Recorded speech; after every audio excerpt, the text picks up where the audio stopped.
ድንግል ሆይ እመቤቴ የአምላክ ስጦታ ሩሩሃ እናቴ አለ ውስጤ የምነግርሽ ከደጃፍሽ ተጠግቼ ካንቺ የተሻለ መሸሸጊያን አግኝቼ ጉንጬ በእንባ ቢርስ አንደበቴን ቃል ቢያጥረው ልቤን አንዳች ስሜት ተቆጣጥሮ ቢወጥረው ምን አለ ያልጠየቅኩሽ ምን ቀረ ያልሰጠሽኝ በጠላቶቼ ፊት ሰው አርገሽ አቆምሽኝ።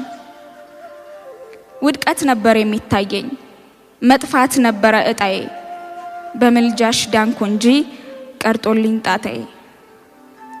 ደጅሽ ላፈሰስኩት ያምባ ዘለላ በመዳፍሽ ዳብሰሽ ያረግሽልኝ ተድላ ንጽሕተ ንጹሃን ቤዛዊተ ዓለም ወዳንቺ ጠይቄ ያጣሁት መልስ የለም።